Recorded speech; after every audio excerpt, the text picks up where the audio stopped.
अवसर है और कल ही यहाँ पे कांग्रेस की तरफ से गृह लक्ष्मी योजना की बात कही गई, जिसमें 15,000 सालाना की बात कही गई है। तो बीजेपी यहाँ पे 1200 की पहली घोषणा कर चुकी है।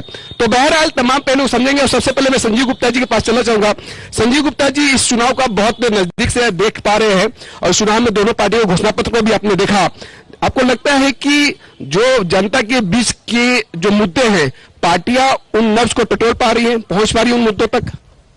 देखिए, सबसे बड़ी बात यह है कि मुद्दे जो आ रहे हैं दोनों घोषणा पत्र में तो साफ साफ दिखाई दे रहा है कि जैसे किसान का मुद्दा काफी बड़ा मुद्दा है। यहाँ पे महिलाओं को दोनों पार्टियां लेने की कोशिश की, उनको जो भी 12,000 और 15,000 रुपए देने की बात हुई। दूसरी चीजें मुझे समझ में आ रही है कि अभी जो और भी जो दूसरे मुद्दे हैं, जैसे पिछले समय जो वादे हुए हैं पूरे नहीं हुए हैं, उसके तमाम तरह की जो पहलुओं पर हम आगे चर्चा करेंगे। लेकिन मुझे ऐसा लगता है कि सभी राजनीतिक दलों को, चाहे वो कोई भी हो, राजनीतिक दल जो भी हैं वादे करते हैं तो वादे के साथ साथ उन्हें यह भी बताना चाहिए कि वो वादे किस तरह से पूरा करेंगे। क्योंकि मुझे ऐसा लग रहा है कि जो भी वादे किए गए हैं दोनों राजनीतिक दलों से, उस पे बहुत ज्यादा भार आने वाला है हमारे यहाँ के कंडीशन पे, वित्तीय कंडीशन पे। तो वो मुझे ऐसा लगता है कि दोनों राजनीतिक दल को ये साफ कर देना चाहिए कि आने वाले चुनाव में जब भी जिसकी भी सरकार बनती है, वो सरकार बनने के बाद वो सारे वादों को पूरा करने के लिए वित्तीय संसाधन कैसे जुटाएंगे, क्या करेंगे, क्योंकि ये अधिकार है, जनता का अधिकार है और जनता को ये बताना चाहिए राजनीतिक दलों को। ऐसा नहीं कि मैं पहली बार कह रहा हूं कि कोई पत्रकार कह रहा है, ऐसा नहीं है। ये चुनाव आयोग ने भी ये किया हुआ है कि यदि आप वादे करते हैं तो उन वादों को कैसे पूरा करेंगे, ये जानने का अधिकार जनता का है। और मुझे ऐसा लगता है कि राजनीतिक दल आने वाले समय में ये सारी चीजों को बताएंगे। चलिए, इसी तौर पे आने वाले दिनों में राजनीतिक दल बताएंगे। नितिन जी, आरबीआई की भी गाइडलाइन है, केंद्र सरकार के अपने गाइडलाइन है। एक तरह से जिस तरह से संजीव गुप्ता जी ने ये कहा कि जो भी स्कीम दी जा रही है उससे जो वित्तीय भार आएगा उसका भी बैलेंस होना चाहिए, ज्यादा भार ना पड़े। लेकिन बातें ये भी कही जाती है कि छत्तीसगढ़ में जो कर्ज है, क्योंकि कर्ज से ही सीधा लेना देना है कि आप कोई भी स्कीम ला रहे हैं तो कर्ज ले लेते हैं। 6% जो गाइडलाइन है 10% का, छत्तीसगढ़ भी 6% है, बाकी राज्यों में काफी अधिक है। केंद्र सरकार ने भी काफी कुछ लोन ले रखा है। तो आपको नहीं लगता कि इस पे काफी कुछ सोचने की आवश्यकता है? और सुप्रीम कोर्ट भी इस पे कई बार दिशा निर्देश दे चुका है। देखिए, जहां पर आर्थिक विकास की बात हो, जहां पर जिस प्रदेश के उन्नति की बात हो, जहां पर किसानों की उन्नति की बात हो, किसानों के, गरीबों के, मजदूरों के विकास की बात हो, वहां पर कर्ज लेना मुझे नहीं लगता कहीं कोई गलत काम किया है हमने। मैं जनता के सामने आपके चैनल में ये स्वीकार करता हूं कि हाँ, हमने कर्ज लिया है, पर हमने कर्ज उन सेठों साहूकारों के लिए नहीं लिया है, मोदी जैसे मित्रों के लिए हमने कर्ज लिया। इस प्रदेश के किसानों के लिए, इस प्रदेश के मजदूरों के लिए, इस प्रदेश को उन्नति की ओर ले जाने के लिए कर्ज लिया है।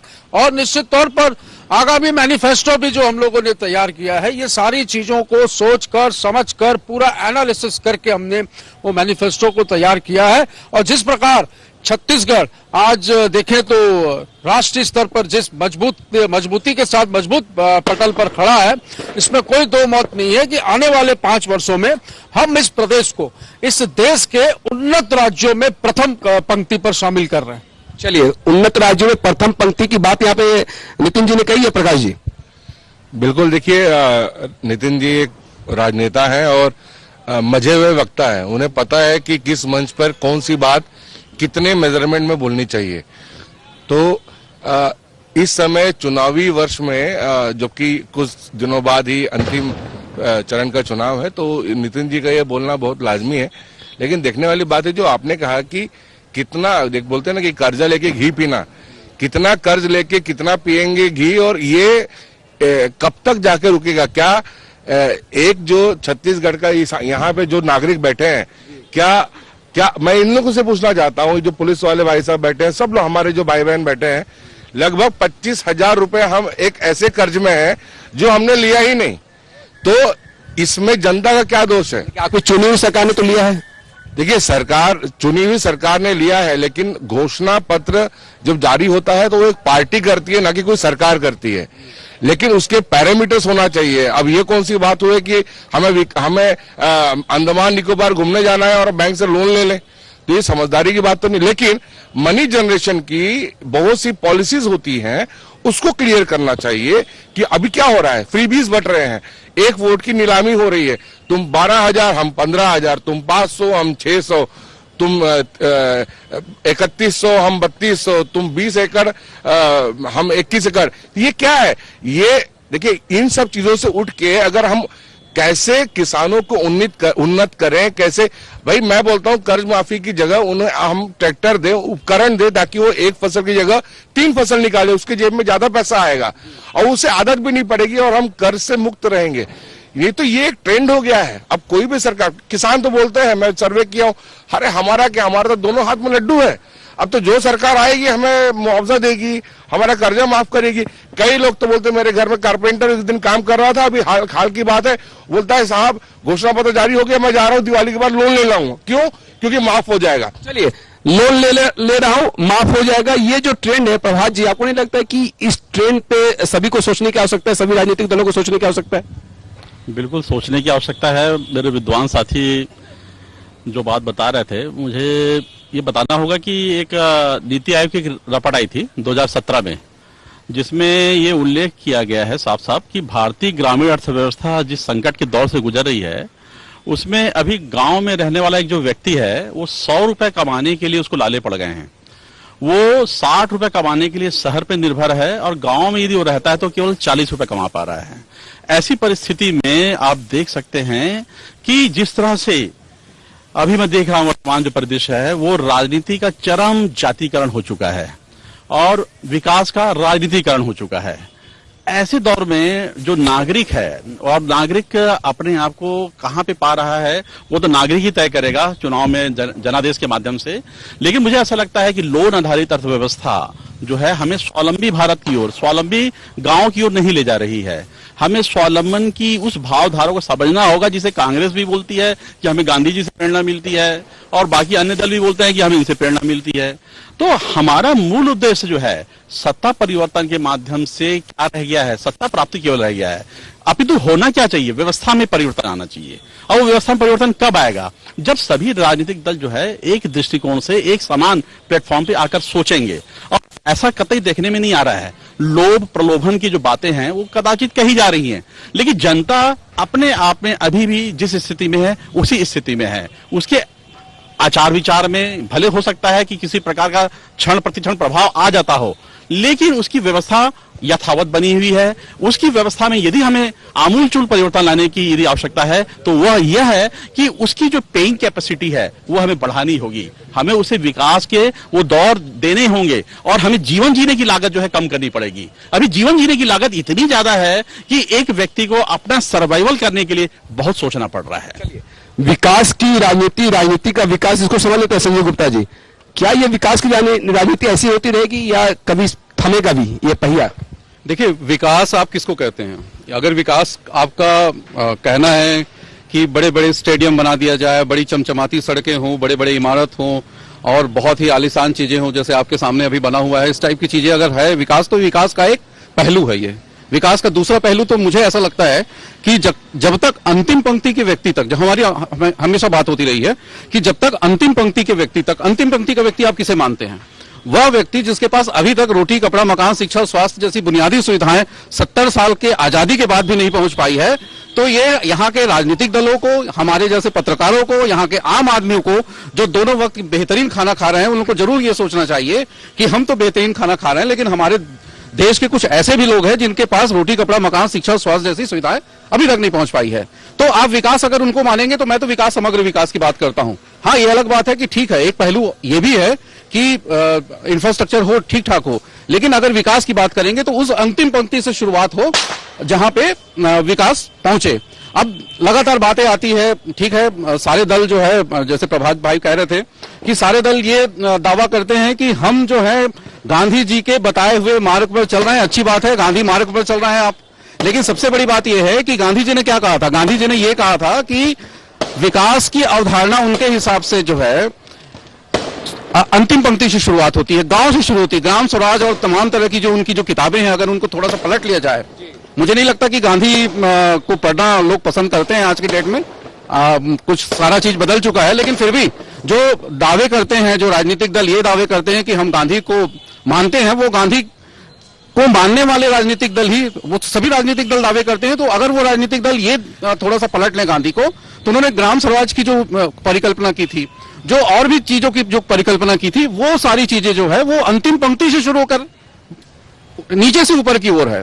विकास जो है ऊपर से नीचे की ओर नहीं है। तो यहाँ पे तो ऐसा है कि कुछ पर्टिकुलर लोगों का विकास कर दीजिए, फिर उसके बाद आप स्वीकार कर लीजिए कि विकास हो गया। तो ऐसी चीजें से राजनीतिक दल को बदलना चाहिए। देखिए, मैं बहुत निराशावादी व्यक्ति नहीं हूं, लेकिन फिर भी निराश तो होती है सारी चीजों को देखकर, और मुझे आशा है कि सारे राजनीतिक दल जो है इन सारी चीजों पे ध्यान देने की कोशिश करेंगे। ध्यान देने की कोशिश करेंगे। और पूरा देश जहां अमृत महोत्सव मना रहा है आजादी का, लेकिन दूसरी तरफ हम आज भी महात्मा गांधी के भारत के सपनों की बात करते हैं। नितिन जी, देखिए, महात्मा गांधी के भारत के सपनों की बात करते हैं ये कांग्रेस करती है, भारतीय जनता पार्टी जो करती है ये छलावा करती है। मुझे तो ये बोलने में भी बड़ा दुख होता है कि बापू की जय जयकार 2 अक्टूबर और 30 जनवरी को करने वाले लोग नाथूराम गोडसे की जिंदाबाद बोलते हैं। तो गांधी जी के मुद्दों पे, या सॉरी, गांधी जी के सिद्धांतों पे चलने की यदि हम बात करें तो वो कांग्रेस ने की। गांधी जी का चश्मा लगाकर एडवर्टाइजमेंट करना और स्वच्छता के नाम पर ढोल पीटना, ये भारतीय जनता पार्टी का काम हो सकता है, हमारा नहीं। हम विकास की बात करेंगे। हम हमारे प्रदेश में हम देख रहे हैं 2018 के बाद जो माहौल बदला है, आप देख लीजिए। अभी हम जहां पर खड़े हैं, अभी भी पटाखों की आवाज आज भी सुनाई दे रही है। कल भी आप देख रहे थे, चाहे पटाखों का बाजार हो, चाहे सोने चांदी के बाजार हो, चाहे टेक्सटाइल मार्केट की बात हो, कपड़ों की बात हो, बर्तन की बात हो, सारे मार्केट में आप देखिए एक फ्लो दिख रहा है, एक भीड़ दिख रही है, एक व्यापार दिख रहा है। व्यापार क्यों दिख रहा है? क्योंकि छत्तीसगढ़ में 5 वर्षों में विकास हुआ है।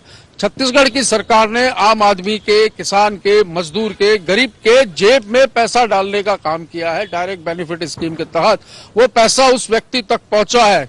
अभी हमारे साथी प्रवक्ता नहीं, सॉरी, मीडिया के हमारे भाई कह रहे थे कि अंतिम छोर तक।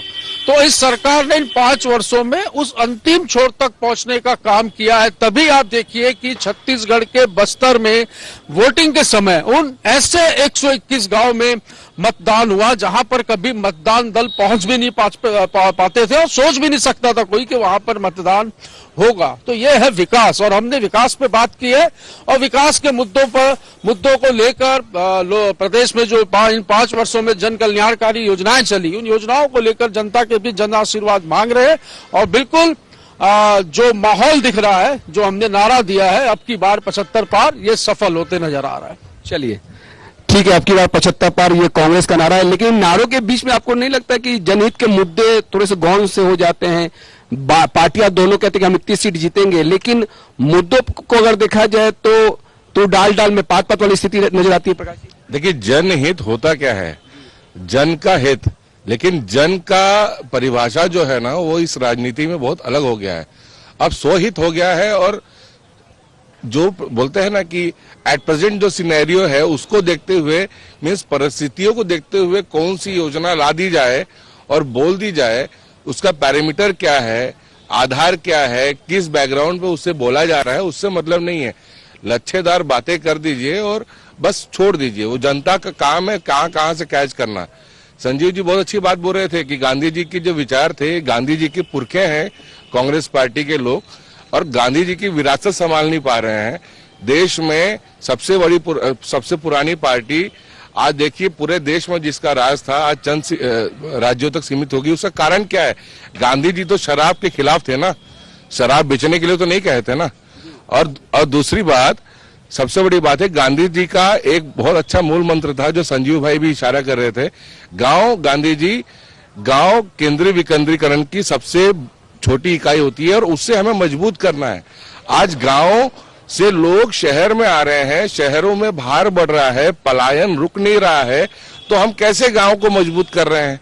तो गांव को मजबूत करने के लिए उस किसान ही नहीं, गांव में सिर्फ किसान नहीं रहता है, गांव में तमाम वो व्यक्ति रहता है जो जैसे रहवासियों के लिए वहां किराने की दुकान खोलता है, मोची होता है, नाई होता है। हर व्यक्ति को सशक्तिकरण करने की जरूरत है, और वो कब होगा? जब वो स्वावलंबी बनेगा और जब उससे समझ में आएगा कि हमें ये फ्री भी गवर्नमेंट के ऊपर जो ये मुफ्त की योजनाएं हैं इस पे निर्भर रहने की बजाय हम आत्मनिर्भर कैसे बने। हम अगर 1 लाख रुपए कमा रहे हैं सालाना तो हम उसे 2 लाख कैसे कमाएं। और सरकार ने आज तक किसी भी सरकार की, मैं कोई कांग्रेस सरकार की बात नहीं कर रहा हूं, कांग्रेस सरकार के छत्तीसगढ़ के 8 साल और 15 साल बीजेपी के किसी ने भी कोई R&D सेंटर खोला है क्या, रिसर्च एंड डेवलपमेंट सेंटर, किसी ने भी कोई स्किल डेवलपमेंट प्रोग्राम बनाया है क्या, कितनी IT कंपनी आई है यहाँ पे, कितने मैन्युफैक्चरिंग यूनिट बने हैं, कितना इकोनॉमिक कॉरिडोर खुला है, कितने यहाँ पे इंडस्ट्रियल कॉरिडोर खुले हैं, नहीं खुला है भाई। 1 लाख रोजगार सरकारी देना, इसको थोड़ी सरकार रोजगार बोलते हैं। 1 लाख रोजगार दे देंगे पूरा छत्तीसगढ़ का 3 करोड़ आदमी बेरोजगारी से बाहर थोड़ी आ जाएगा। चलिए 23 साल के छत्तीसगढ़ से क्या उम्मीद की जा सकती है वो आप भी समझते हैं कि 23 साल की युवा की क्या सोच होती है।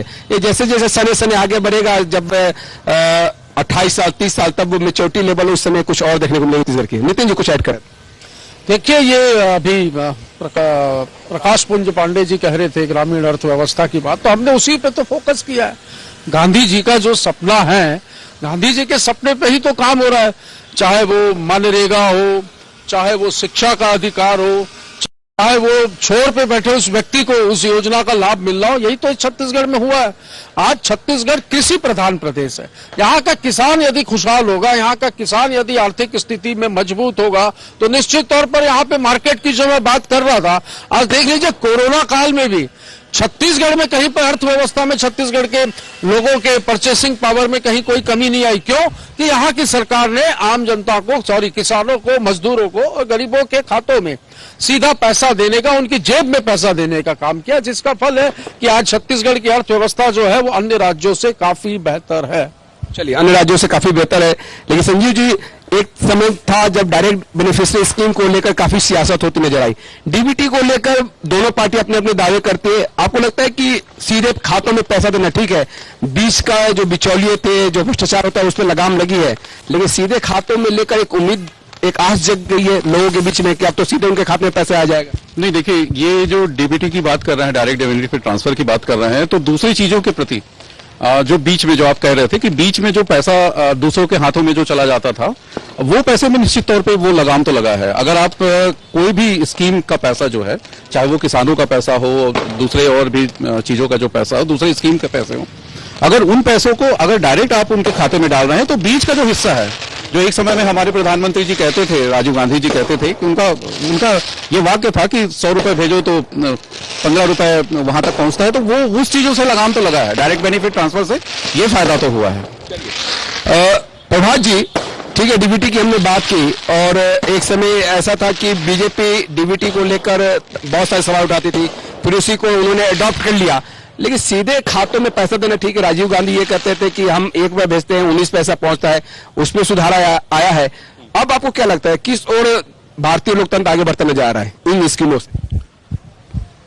नितिन जी ने नारे की बात कही थी, तो मुझे दुष्यंत का एक शेर याद आ रहा था कि आज सड़कों पर लिखे सैकड़ों नारे न देख, आज सड़कों पर लिखे सैकड़ों नारे न देख, घर अंधेरा देख तू आकाश के तारे न देख। कहां तो तय था चिरागा हर एक घर के लिए, कहां चिराग मैसर नहीं एक शहर के लिए। लोकतांत्रिक संस्थाओं का जिस तरह से क्षरण हो रहा है और लोकतांत्रिक संस्थाओं में जिस प्रकार से लोगों का विश्वास कम होते जा रहा है, उसके लिए ये योजनाएं ही दोषी हैं। जिन योजनाओं को राजनीतिक दल ये कह के पब्लिक के बीच में जाते हैं, मतदाताओं के बीच में जाते हैं कि हम इसे लागू करेंगे, और ठीक जब चुनाव की बेला आती है, मतदान की बेला आती है, तब तक उन नारों में और उन योजनाओं में इतना फर्क आ गया रहता है कि मतदाता ये समझ ही नहीं पाता है कि ये पार्टी जिसने ये वादा किया था आज वो कितना पूरा वो कर पा रही है। तो आज हम यदि देखें तो लोकतांत्रिक संस्थाओं को जिस ढंग से सशक्त होकर के और सशक्त आवाज बन करके इन राजनीतिक दलों के माध्यम से आना चाहिए था। ये राजनीतिक दल अपने आप में अब मंथन करें कि उन्हें क्या करना है, क्योंकि वो एक तरह से मैंने जैसे पहले कहा था कि राजनीति का जिस ढंग से जातिकरण हो रहा है और विकास का जिस ढंग से राजनीतिकरण हो रहा है, वो काफी नुकसानदेह है हमारी लोकतांत्रिक संस्थाओं के लिए। लोकतांत्रिक संस्थाओं के द्वारा और राजनीतिक दलों के द्वारा जब सत्ता में आते हैं, तब होना ये चाहिए कि वो समभाव से राजनीति करें, समभाव से राजनीति। अब जाति आधारित जब टिकट बंटवारे होगा तब फिर हम कैसे उम्मीद कर सकते हैं? बिल्कुल बिल्कुल, यही तो मैं कह रहा हूं कि लोकतांत्रिक संस्थाओं की कमजोरी इस कारण से आ रही है कि राजनीति का ये लोग जातिकरण जिस ढंग से कर रहे हैं। और मैं ये देखता हूं कि विकास में भी अब राजनीति हो रही है। अब कहीं भी आप जाइए गांव में तो जो कांग्रेस के विधायक रहेगा वो भाजपा के लोगों का काम नहीं करेगा, और भाजपा का यदि कोई विधायक रहेगा तो कांग्रेस के लोगों का काम नहीं करेगा।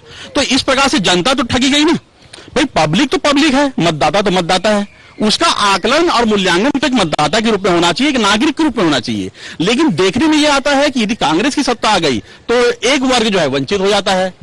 जबकि मैं जहां तक समझता हूं कि यदि बीजेपी के समय भी होता है ऐसा? बीजेपी के समय में मैं ये कह सकता हूं कि कम होता है। हाँ, मैं किसी का प्रवक्ता नहीं हूं, लेकिन मैं ये कह सकता हूं और जो देखने में आया कि बीजेपी के समय कम होता है। लेकिन मैं ऐसे आसपास की कई विधानसभाओं को गिना सकता हूं जहां पे साफ साफ भेदभाव किया जाता है कि ये फलाना इस राजनीतिक दल का है, अतः इसको ये काम नहीं मिलना चाहिए, अतः इसको ये लाभ नहीं मिलना चाहिए। तो बताइए आप कि यदि इस प्रकार से, इस दृष्टिकोण से यदि कोई राजनीतिक दल शक्तियों का केंद्रीकरण कर लेगा तो वो तो निरंकुश हो जाएगा। और ऐसी निरंकुश होने की स्थिति में वो जनता को क्या लाभ देगा? तो मेरा ये कहना है कि राज्य पे कोई भी व्यक्ति बैठे वो समभाव से, सद्भावपूर्ण ढंग से वो देखे लोगों को। लेकिन देखने में आता है कि वो अपनी संकीर्ण सोच से, अपनी केवल एक दलगत राजनीति के माध्यम से वो आगे बढ़ता है और वो ये बताना चाहता है कि मैं अपने लोगों का ही भला कर सकता हूं, बाकी लोग जो मुझे वोट नहीं किए मैं उनका भला नहीं कर सकता। चलिए, चर्चा करने में और बातें करने में तो बहुत सुखद, बहुत अच्छा लगता है, कर्मप्रिय लगता है, लेकिन धरातल पे और जो सिस्टम में जाने पर ये चीजें गौण सी हो जाती है। एक बात अभी प्रभात जी ने शुरू की थी कि विकास का राजनीतिकरण, अब इन्होंने कहा कि जाति का राजनीतिकरण। आपको लगता है कि भारत में कभी ये खत्म हो सकता है जाति का राजनीतिकरण? ये तो बहुत लंबे समय से चला आ रहा है और ये अब मुझे लगता है कि और मजबूती के साथ आगे बढ़ता नजर आ रहा है पार्टियों के अंदर। देखिए क्या होता है कि राजनीतिक दल जो भी राजनीतिक दल है वो यहाँ पे जितने भी लोग हैं उनको आम पब्लिक तो बोलते तो हैं पर पब्लिक मानते नहीं। आपकी, मेरी, हम सब की औकात जो है वो केवल वोट की है। हम वोट हैं, हम इंसान नहीं है। उनके लिए हम तंत्र का तो सबसे बड़ी ताकत तो यही है वोट ठीक है, वोट लोकतंत्र का ताकत है, लेकिन मानना तो पड़ेगा ना कि हम इंसान हैं और इंसानगत हमको आवश्यकताओं की जरूरत है। अगर राजनीतिक दल हमको वोट के बजाय इंसान मानना शुरू कर देंगे तो इंसानों के साथ जो व्यवहार होता है वही व्यवहार आम आदमी के साथ होगा। लेकिन दिक्कत होता यह है कि वोट तो अब तय होता है कि वोट किसका कितना ज्यादा है। अगर जिस जाति की जितनी ज्यादा संख्या होगी, जितना ज्यादा वोट होगा, तो स्वाभाविक रूप से राजनीतिक दलें उन जातियों को, उन धर्म को वो अपनी तरफ आकर्षित करने की कोशिश करेंगी। और यहीं से शुरू होती है जाति और धर्म का राजनीतिकरण। और यही चीजें जो है वो राजनीतिक दल को आकर्षित करती हैं और मजबूर भी करती हैं। संख्या के आधार पर, ठीक है, लोकतंत्र में संख्या का इस्तेमाल होता है और संख्या जो है बहुत बड़ा रोल प्ले करता है लोकतंत्र में, पर इसका मतलब ये नहीं है कि आप संख्या के हिसाब से सारी चीजों का वर्गीकरण करेंगे। और मैं फिर से कह रहा हूं कि आपकी और मेरी औकात जो है वो सिर्फ एक वोट की है। मैं आपके लिए वोट हूं, राजनीतिक दल के लिए वोट हूं, इंसान नहीं हूं।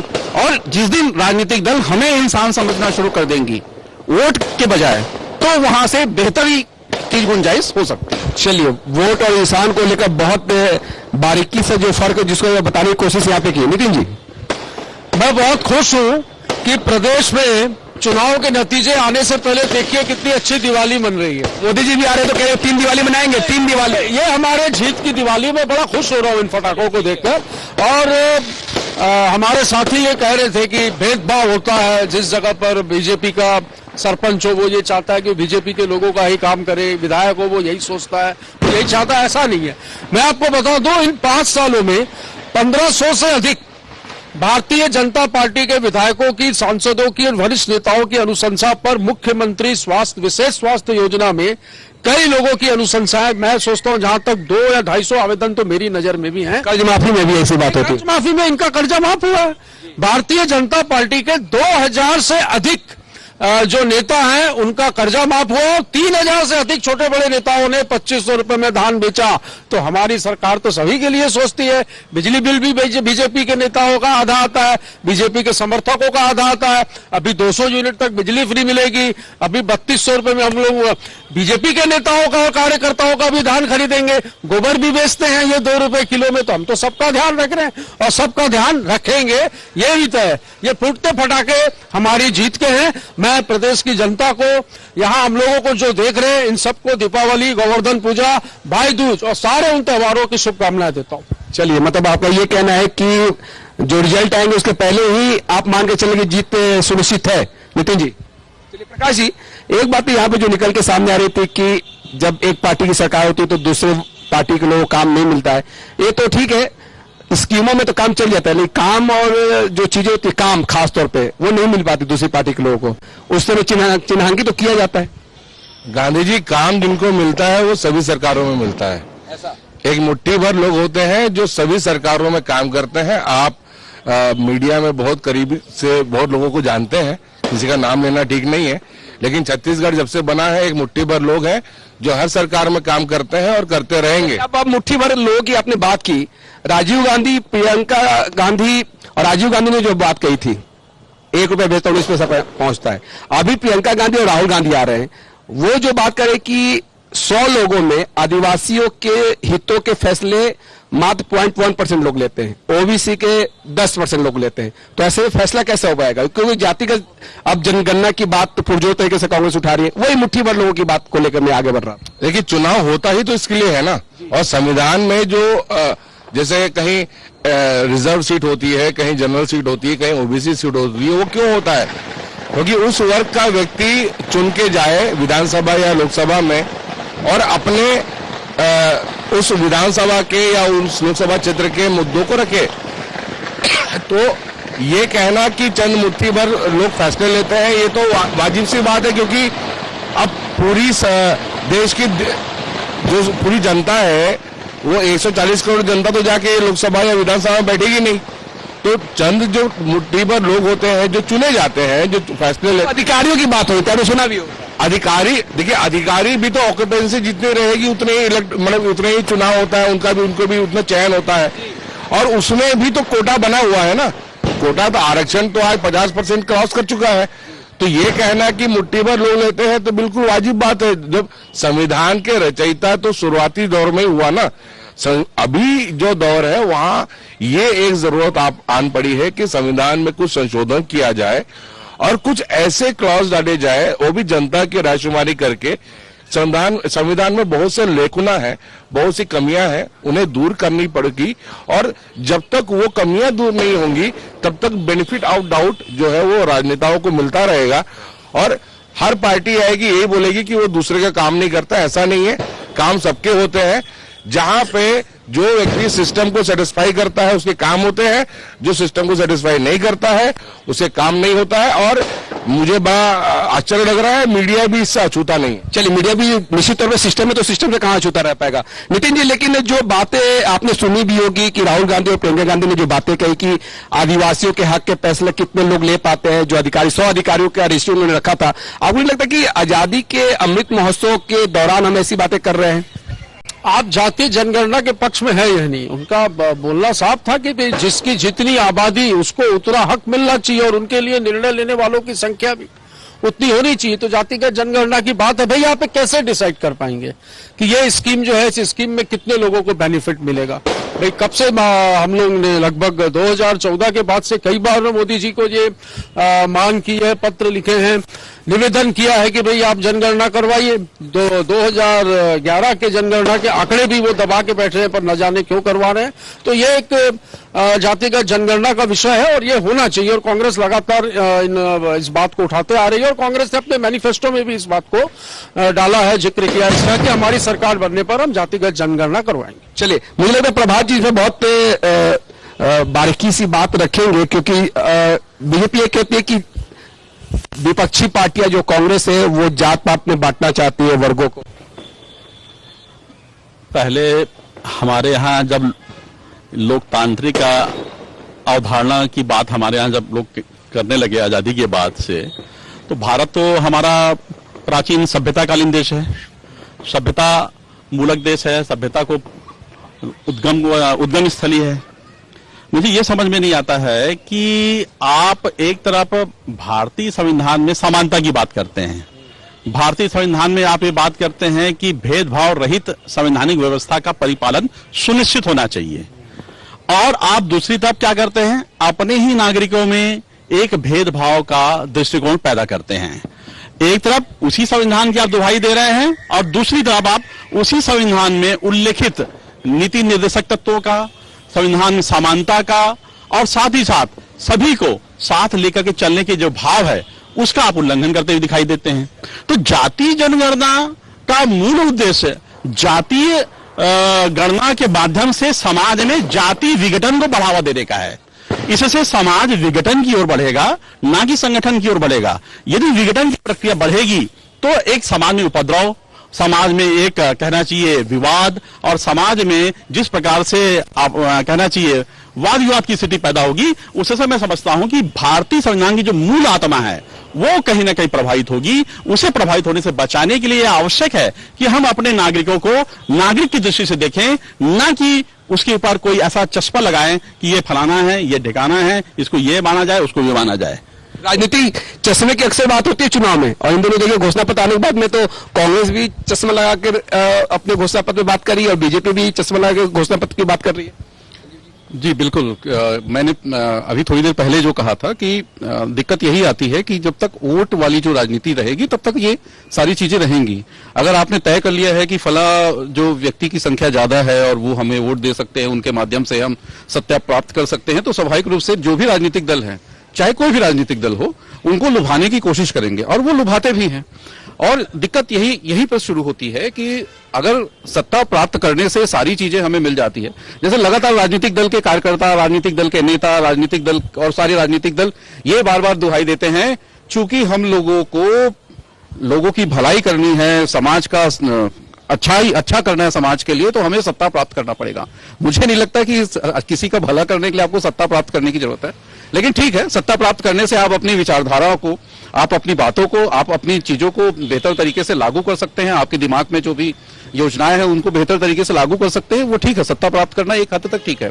लेकिन यदि सत्ता प्राप्त करने के लिए एन प्रकार सत्ता प्राप्त करने की अगर आपकी इच्छा हो रही है, समाज में जिसकी वजह से विघटन हो रहा है, उस विघटन को बढ़ावा देकर अगर आपकी सत्ता प्राप्त करने की कोशिश हो रही है, अगर ऐसा लग रहा है कि इससे जाति के बीच में, धर्म के बीच में एक दूसरे धर्म के लोग लड़ेंगे, एक दूसरे के समाज में अगर वैमनस्यता पैदा हो रही है और अगर उसको बढ़ावा देकर अगर आपके सत्ता प्राप्त करने की इच्छा हो रही है, तो ये सत्ता प्राप्त करने की इच्छा नहीं है, ये सत्ता की भूख है। चलिए, जो बहुत खतरनाक होती है, बहुत खतरनाक होती है। लेकिन अब इस कार्यक्रम में चलते चलते लोकतंत्र के इस महापर्व के लिए वोट की अपील, एक आप सभी से गुजारिश है कि आप सभी एक वोट की अपील तो कर सकते। जरूर, क्यों नहीं। मुझे ऐसा लगता है कि लोकतांत्रिक देश में, किसी भी लोकतांत्रिक देश में, एक व्यक्ति जो अभी तक हम लगातार कह रहे हैं कि आप वोट हैं, तो अपनी वोट को, अपनी मत को पहचानिए और अपनी ताकत को पहचानिए। और मुझे उन लोगों से भी एक अपील करनी है कि जिन लोगों को कहना है कि हमारे यहाँ विकास नहीं हुआ है तो हम चुनाव का बहिष्कार करेंगे, आप चुनाव का बहिष्कार मत करिए। अगर आपको लगता है कि फला व्यक्ति ने आपके खिलाफ, आपके यहाँ विकास नहीं किया है, तो आप उनके खिलाफ वोट कर दीजिए, लेकिन वोट जरूर करिए। नोटा भी होता है एक ऑप्शन, लेकिन नोटा पे ना दबाए और लोकतंत्र के इस महापर्व में अपने वोट की ताकत को भी समझे। बिल्कुल राजीव जी, मैं भी इस आपके इस मंच से अपील करना चाहूंगा जनता जनार्दन से कि जनता जो है जनार्दन है और जनार्दन की भूमिका में वो रहे और अपना मत जो है वो 100% मतदान करे, देश हित में मतदान करे। चलिए नितिन जी, समय की भी कमी, आपको डिबेट में भी जाना है, एक वोट की अपील। जी, निश्चित तौर पर लोकतंत्र में भारत के संविधान ने 18 वर्ष के युवक और युवती को मतदान करने का अधिकार दिया है। मुझे लगता है प्रदेश की पूरी जनता को इसमें बढ़ चढ़कर हिस्सा लेना चाहिए। अब मैं ये तो कह नहीं सकता मंच से कि किसको वोट देना है, नहीं तो अभी आचार संहिता के उल्लंघन के दायरे में मैं आ जाऊंगा, पर हाँ, मतदान करने की अपील मैं करूंगा सभी से। और ये बात भी कहूंगा कि यदि आप वोट नहीं देते तो आपको घर पर बैठकर ये गाली देने का अधिकार भी नहीं है कि ये सरकार जो है ये काम नहीं कर रही है। इसलिए अपने मत का उपयोग अवश्य रूप से करें और जागरूक नागरिक बनें। प्रकाश जी। बिल्कुल, प्रत्येक नागरिक को अपने मतों का अधिकार जो मिला है संविधान द्वारा उसको यूज करते हुए मतदान अवश्य करना चाहिए। कोई भी आपकी जो सोच हो, आप बहिष्कार के बजाय आप उससे प्रश्न पूछ सकते हैं कि भाई 5 साल में अगर आप अपने जनप्रतिनिधि से संतुष्ट नहीं हुए हैं तो आप बदलिए, क्योंकि नो मिस नेक्स्ट होता है, नो मिस बंद नहीं होता रास्ता। तो मतदान अवश्य करें और अपनी वोट की ताकत को पहचानें और अपने आने वाले 5 साल के लिए आप अपना भविष्य तय करें। भविष्य भी तय करें, एक मजबूत जनप्रतिनिधि भी दे। तो इस सेशन में मैं आप सभी का बहुत बहुत धन्यवाद करना चाहूंगा। प्रकाश जी आपका, नितिन जी आपका, संजीव जी आपका, और प्रभात जी कुछ ऐड कर रहे हैं। चलिए प्रभात जी। मतदान अवश्य हो, बिना भय और प्रलोभन के हो। चलिए, बिना भय और प्रलोभन को, ये अच्छी बात आपने कही। तो प्रभात जी आप सभी का मैं बहुत बहुत धन्यवाद करना चाहूंगा इस सेशन में खास चर्चा के लिए, और बहुत अच्छी चर्चा हुई। दूसरे सेशन के लिए मैं यहाँ पे राजीव चक्रवर्ती जी बीजेपी से हमारे साथ में आ चुके हैं, सारिक जी और अमित श्रीवास्तव जी एक मंच पे कांग्रेस अपनी बात रखेंगे, विजय जी और सूरज जी आप भी आ जाए, मनीष वोरा जी आप भी आ जाए। और मुझे लगता है कि इस सेशन में कोशिश ये रहेगी कि जो मुद्दे हैं उन मुद्दों को समझे। और आप सभी का मैं मंच पे स्वागत करना चाहूंगा। सूरज जी, विजय जी, सारिक जी, अमित जी, मनीष वोरा जी।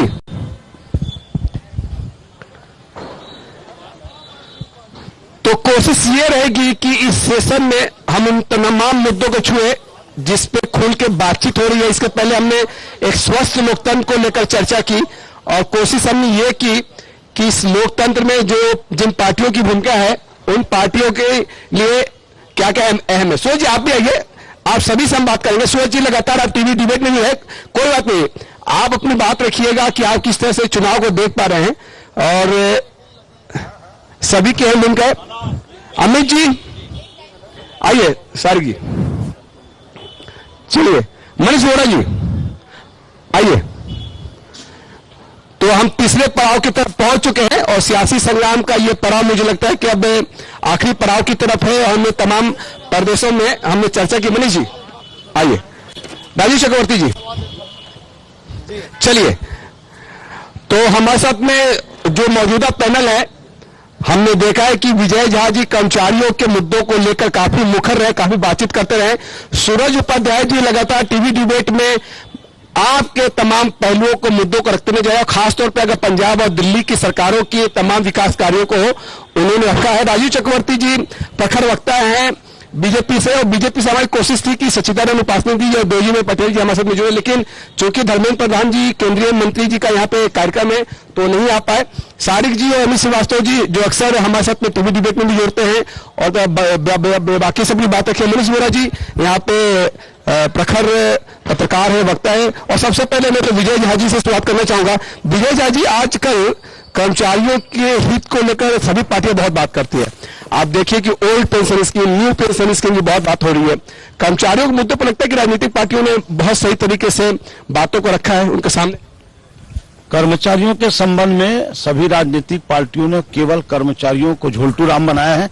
कर्मचारियों का कोई भी मांग अभी तक पूरा नहीं हुआ। अनियमित कर्मचारी, हमारे शिक्षा कर्मियों का सम्मिलन दोनों सरकारों ने किया बोलते हैं, लेकिन आज भी उनका आंदोलन इसलिए जारी है कि वो from the date of appointment, नियुक्ति की तिथि से अपनी सीनियरिटी की बात कर रहे हैं। मुझको याद है कि जब हमारे टीएस श्रीदेव जी चुनावी घोषणा पत्र समिति के संयोजक थे, आ जाइए क्या मांग है सबको, और बाद में रोने लगे कि मुझको इस बात का दुख है कि मैंने पूरा नहीं कर पाया। ये बात अलग है कि कांग्रेस के प्रवक्ता लोग बोलते हैं हमने 36 के 36 वादे पूरा कर दिए। आपको याद होगा बूढ़ा तालाब धरना स्थल में साहब 9 महीने तक विधवा बहन बेटी किस तरीके से आंदोलन किए, तालाब में डूबे, मुंडन किए, शव यात्रा निकाले, तमाम करने के बाद उनको कांग्रेस के प्रवक्ता लोग ले जाकर के मुख्यमंत्री जी के पास खड़ा करके आंदोलन को वापस करा दिए। और मुख्यमंत्री जी ने फिर कहा कि आपको अनुकंपा नियुक्ति नहीं मिलेगा। मैं इस बात का प्रखर विरोधी हूं। अनुकंपा नियुक्ति क्यों नहीं मिलेगा? उसका पति खत्म हुआ, उसका पिता खत्म हुआ, अनुकंपा नियुक्ति क्यों नहीं मिलेगा? अनियमित कर्मचारियों के नियमितीकरण के बाद ठेका प्रथा, प्लेसमेंट की बात, कई बार क्या तो क्लोज होते हैं, जिस क्लोज की वजह से बहुत सारी चीजें नहीं हो पाती है। और होता यह है कि नियमित कर्मचारी, संविदा कर्मचारियों को भी अलग अलग वर्गों में बांट दिया गया। लेकिन कांग्रेस लगातार अभी old pension scheme, new pension scheme को लेकर बहुत बात कर रही है। सारिक जी देखिए, कांग्रेस ने हमेशा ही कर्मचारियों के हित में कार्य किया है। जैसे अभी आम आदमी पार्टी के नेता भी ये चीज बता रहे थे। निश्चित रूप से जो संविदा कर्मचारी क्योंकि ये मांग थी, हमारे घोषणा पत्र में सम्मिलित थी, हमने इस दिशा में पहल भी किया। लेकिन जो संविदा कर्मचारी 15 साल का भारतीय जनता पार्टी का शासन रहा, ये उसमें उनके द्वारा ही मैक्सिमम उनकी भर्ती की गई थी और बिना किसी नियम कायदे के उनके लिए कोई किसी भी तरह का कोई ऐसी नीति निर्धारित भविष्य दूरगामी कुछ उनके लिए सकारात्मक परिणाम नियमितीकरण की दिशा में निकल सके, तो इसमें जरूर निश्चित रूप से कहीं ना कहीं लेकिन आदरणीय मुख्यमंत्री भूपेश बघेल जी और कांग्रेस की सरकार ने संविदा कर्मचारियों सहित सभी कर्मचारियों के महंगाई भत्ते में जो वृद्धि की, केंद्र सरकार के बराबर उनका महंगाई भत्ता किया, साथ ही संविदा कर्मचारियों के वेतन में भी 27% की वृद्धि की और लगातार संविदा कर्मचारी के हमने तो नियमित भर्तियां 1 लाख से ज्यादा की है और कहीं ना कहीं रोजगार के अवसर यहाँ के नौजवानों के लिए खोले हैं और कर्मचारियों हितों के लिए ओल्ड पेंशन और जो न्यू पेंशन है उस पर कांग्रेस ने हमेशा ही एक पॉजिटिव पक्ष रहा और जो कर्मचारियों के हितों के लिए काम हो सकते हैं। अभी भी दिवाली के बीच में आदरणीय मुख्यमंत्री जी और जो सरकार ने केंद्रीय, चूंकि अभी आचार संहिता लगी हुई है, जो कोई भी कार्य है वो केंद्रीय चुनाव आयोग की अनुमति से लेटर भी लिखा उन्होंने, देखा मैंने, लेटर भी लिखा उन्होंने जी। जी निश्चित तौर पे देखिए, आपको बता दूं छत्तीसगढ़ की सरकार जो है सर्वहारा वर्गों के लिए काम उसने किया है और मैं आपको बड़े गर्व के साथ कह सकता हूं कि इन 5 सालों में हमारी सरकार ने छत्तीसगढ़ के सभी वर्गों के लिए काम किया और हमारी सरकार पूरी तरीके से टेस्टेड और ट्रस्टेड दोनों हो चुकी है। तो आपके माध्यम से मैं एक ही चीज कहना चाहता हूं कि जनता के बीच में हमारा 5 साल का विकास है और पूर्ववर्ती सरकार जो कट कमीशन और करप्शन पे चलती थी उसका भी काम प्रदेश की जनता ने देखा है। रही बात अभी आपने कर्मचारियों की कही, तो मैं आपको बताना चाहता हूं कि छत्तीसगढ़ की सरकार सदैव कर्मचारी भाइयों के साथ थी, है और रहेगी। लेकिन मैं आपके माध्यम से एक और चीज कह दूं कि लगातार अगर आप देखेंगे छत्तीसगढ़ में सरकार की जो काम है वो अंतिम पंक्ति में बैठे हुए अंतिम व्यक्ति तक को जो सरकारी योजनाओं का लाभ पहुंच रहा है, हर व्यक्ति यहां पर खुश है। और जब लोग कहते हैं ना भरोसा बरकरार, पूरा कांग्रेस की सरकार, मतलब हमने क्रेडिबिलिटी स्थापित की है और इस क्रेडिबिलिटी को बनाने में 5 साल लग गए साहब। गारंटी भी है, बीजेपी कहती है मोदी की गारंटी भी है इधर। चलिए 10 second, just give me 10 second. देखिए मुझे ऐसा लगता है कि छत्तीसगढ़ में एक से एक नेता है, एक से एक नेता, लेकिन क्या अगर मोदी जी की गारंटी, हमारे घोषणा पत्र का नाम है भरोसे की गारंटी, और मैंने कहा ना इन 5 सालों में हमने जनता के लिए काम करके भरोसा स्थापित किया है और ये कहते हैं मोदी जी की गारंटी। मोदी जी की गारंटी, मोदी जी ने कहा था 2 करोड़ लोगों को हर साल रोजगार देंगे, 9 साल में 18 करोड़ लोगों को रोजगार देना था, 17 करोड़ लोगों का रोजगार चला गया। मैं एक कहता हूं उनकी गारंटी कौन लेगा? और क्या छत्तीसगढ़ में कोई भाजपा के पास नेता नहीं है कि वो अपने घोषणा पत्र को भी कहते हैं मोदी जी की गारंटी? ये सोचने का विषय है छत्तीसगढ़ की जनता के लिए। चलिए एक नया शब्द भी इजाद हुआ इसी बीच में कि कहा यह गया कि जो काम पूरे नहीं हो गए उसे जुमले का शक्ल दे दिया गया। पार्टी इस वक्त बहुत खुल के बात करती है, मनीष वोरा जी।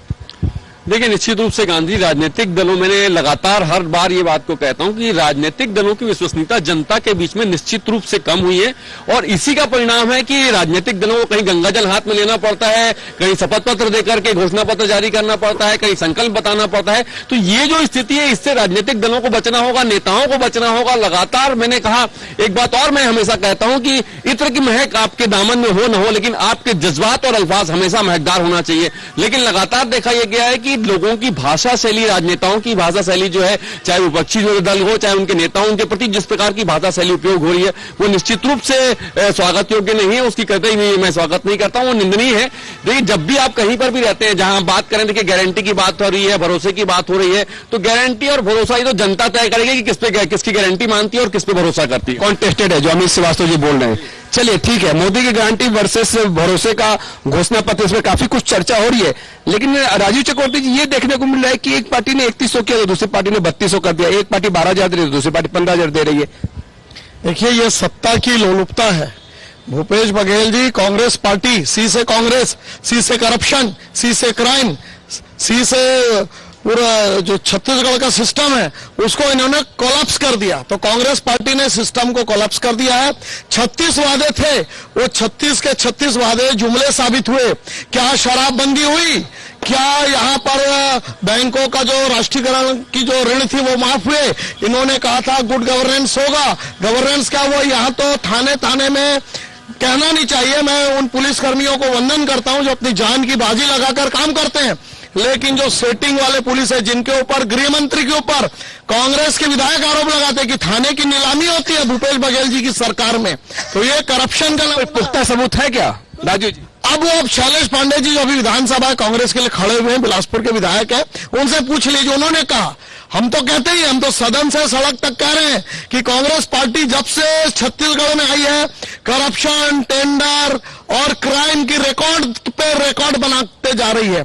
और अभी वो मुद्दा आपका यही है बीजेपी का? बीजेपी का मुद्दा है भय, भूख और भ्रष्टाचार से आतंक पाना होगा, कमल खिलाना होगा। हम ही ने छत्तीसगढ़ राज्य को बनाया, अटल जी ने बनाया था, हम ही संवारेंगे इस राज्य को। और कांग्रेस के 36 के घोषणा पत्र में विधानसभा में उप मुख्यमंत्री टीएस सिंहदेव जी ने कहा कि मैं क्षमा प्रार्थी हूं, हमारे 36 वादे में से केवल 6 वादे पूरे हुए। 2 दिन पहले बयान आया उनका कि 34 वादे पूरे हो गए। वो अब देखिए उनको कितना डराया जाता है, सताया जाता है। उनकी हत्याकारों बृहस्पति सिंह जी कहते हैं, बृहस्पति सिंह जी कहते हैं। मैं कांग्रेस पार्टी का 3 ही काम है, भय, भूख और भ्रष्टाचार। सूरज उपाध्याय जी कुछ कह रहे हैं। देखिए, पहला शराबबंदी, दूसरा 60 वर्ष से ऊपर के व्यक्ति को 1000 रुपया और 75 वर्ष से ऊपर के व्यक्ति को 1500 रुपया, 2 ये हो गए। अनियमित कर्मचारियों को नियमित करने की बात हुई थी।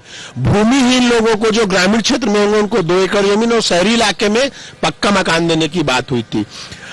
सिंचाई का रकबा डबल करने की बात हुई थी। 1 किलोमीटर की नहर बनाए हो तो बता दें। इनके एक भी वादे पूरे नहीं हुए। जिन वादों को धरातल पे लाए उसमें जबरदस्त भ्रष्टाचार रहा है, ये पूरा प्रदेश जानता है। चलिए, वो तो अब बीते दिनों की बात होगी। अब आगे की क्या, आप क्या मानती है? आप तो पंजाब और दिल्ली के मॉडल की चर्चा कर रही है, क्या है बेस्ट इस मॉडल में? देखिए, इस मॉडल में मैं आपको एक डाटा देना चाहूंगा कि भारत देश के टॉप 10 स्कूलों में 3 स्कूल दिल्ली सरकार के आते हैं। पूरे भारत देश में दिल्ली को छोड़ के एक भी भाजपा या कांग्रेसी सरकार बता दे जिसको स्कूल टॉप 10 में आते हो। पहला डाटा। दूसरा सर, एक मिनट और, टॉप 100 यूनिवर्सिटी में एक भी यूनिवर्सिटी छत्तीसगढ़ की नहीं आती। ये शर्मनाकपूर्ण है हमारे लिए। तो शिक्षा का स्तर यहाँ बद से बदतर है। सुगर पढ़ैया की रैंकिंग आई थी, इनकी खुद की रैंकिंग थी, उसमें ये 92% फेल थे। सीएजी की रिपोर्ट है, 7482 रोडों का सीएजी ने आकलन किया, उसमें से 6982 रोडें गुणवत्ता विहीन पाई गई। ये मैं नहीं बोल रहा हूं, ये सीएजी बोल रही है। तो छत्तीसगढ़ के अंदर 23 सालों तक भाजपा और कांग्रेस ने शिक्षा, स्वास्थ्य, रोजगार के नाम पे 18,79,126 रजिस्टर्ड बेरोजगार है, जिसको उमेश पटेल सदन में रखते हैं और ये डाटा देते हैं कि 0.5% से कम बेरोजगारी दर है। दोनों में सच क्या है, ये कांग्रेस को क्लियर करना चाहिए। इसी बूढ़ा तालाब में दौड़ा के पीटा गया बेरोजगारों को। दूसरी चीज, विजय जी बात कर रहे थे विधवा महिलाओं की, वो धूप में, जाड़ा में, गर्मी में, बरसात में वो पड़े रही बूढ़ा तालाब में, कोई उनका सुध लेने वाला। समय तो आ गया है ना, समय आ गया है कि कर्मचारी अपने हितों की बात करेंगे। विजय जी, समय है, आपकी भी बात को सुनेंगे, कांग्रेस की बात को सुनेंगे, बीजेपी की बात को सुनेंगे कर्मचारी?